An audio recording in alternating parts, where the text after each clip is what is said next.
Wir alle laufen immer dieser Schönheit hinterher, oder?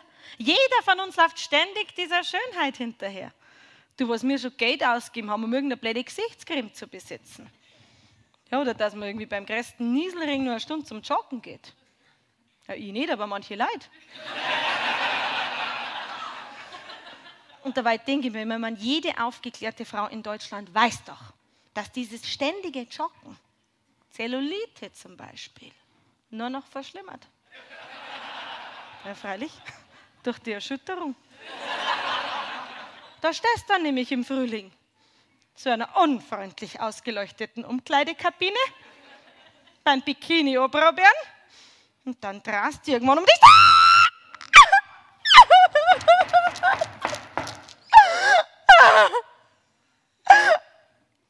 Ich hätte nicht so viel laufen sollen. Und ich habe jetzt einmal einen Auftritt gehabt und da habe ich mich dann auch mit dem Veranstalter unterhalten über seinen Bruder, der war auch da an diesem Abend und der hat vielleicht so 180 Kilo gewogen. Dann war der schon weg, dann habe ich zum Veranstalter gesagt, das glaube ich, das ist so ein bisschen fester. Ne? Der ist nicht fester. Doch, so lange Haar und eine Brille hat er gehabt. Ja, genau. So ein bisschen fester. Ne? Der ist nicht fester. Ach so? Ja, wie schaut er denn aus? Ja, mei, fett ist er halt. Ja.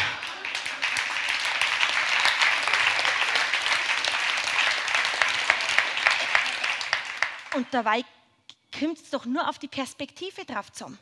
Schauen Sie ja, was für den einen schön ist vielleicht für den anderen kreislich. Was für den einen fett ist vielleicht für den anderen kurvig. Es kommt doch auf so viele verschiedene Faktoren drauf an. Ich habe mir jetzt zum Beispiel mal so eine Kühl-Gefrier-Kombination gekauft.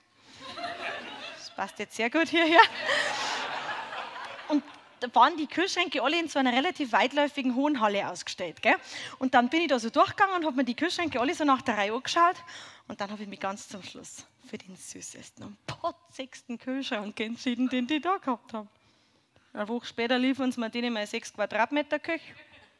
Ganze Küche nur noch Kühlschrank. Und da kommst du dann schon ins Überlegen. Ja, vielleicht hat sich das ja der ein oder andere Mann bei mir auch schon mal gedacht.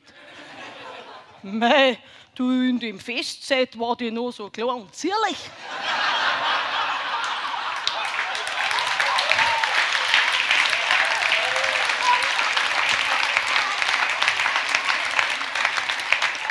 So, weißt du's? Dann wird man immer übergangen. So habe ich letztes Mal gelesen, dass jede dritte Studentin während ihrem Studium von ihrem Professor belästigt wird. Jede dritte.